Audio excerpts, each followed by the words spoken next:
the random conference that I had.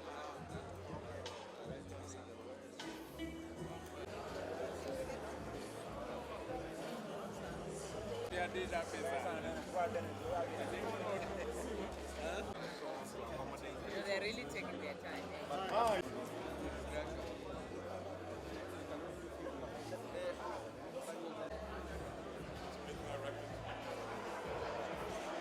We recently in Nigeria launched a voluntary assets and income declaration scheme, VAIDS for short, backed by an executive order, to provide an opportunity for taxpayers who are in default under all relevant statutes to within 90 days voluntarily declare their assets and income and pay taxes on them while being forgiven payment of interest and penalties.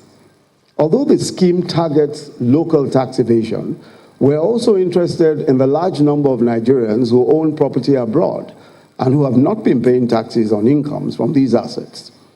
The British government's initiative on transparency in beneficial ownership of properties, we expect, will greatly assist this drive.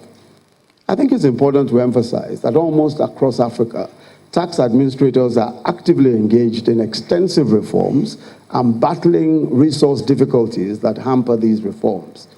The issues of collection of tax and the appropriate technologies that could bring down these costs, developing relevant skills and management needed to effectively create and run efficient and transparent tax administrations, issues around institutional structure, the wisdom of ensuring autonomy of institutions of tax administration have stretched the creativity and resourcefulness of tax administrators across the continent.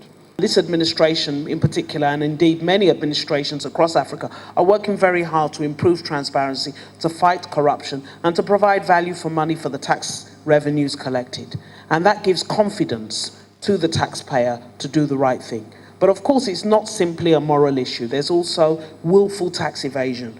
And that's something we're working very hard to correct, as the chairman had said, with our VAIDS program. But I also think it's significant that we have the Chief Justice of the Chief Justice of the Federation here today, because of course we need that legislative support. There must be penalties, there must be consequences for willful and illegal tax evasion. And I know that this administration, working very closely with the legislature, will work hard to do so.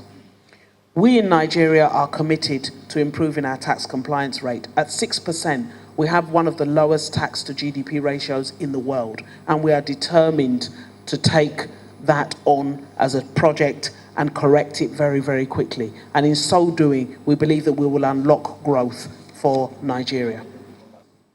We're going to ensure that we share ideas in terms of base erosion and profit shifting. That is what the Executive Secretary had highlighted before. In 4 African countries, they're able to conduct audits and also ensure that over $160 million were paid to the respective countries. We also are going to provide research information to all member countries that may and most likely will help them in their own tax administration. And from the point of view of the Federal Inland Revenue Service, we have changed our approach. We have employed more technology. We have recently launched 6 e-solutions, which will allow all Nigerians to pay their taxes anywhere in the world 24/7 in the comfort of their home or their houses just through technology. These are some of the ideas we're also going to share with our colleagues, both at the states and the local government level, and also share with our other African partners, our brothers and sisters, to ensure that we as a body can provide effective, efficient, and tax administration.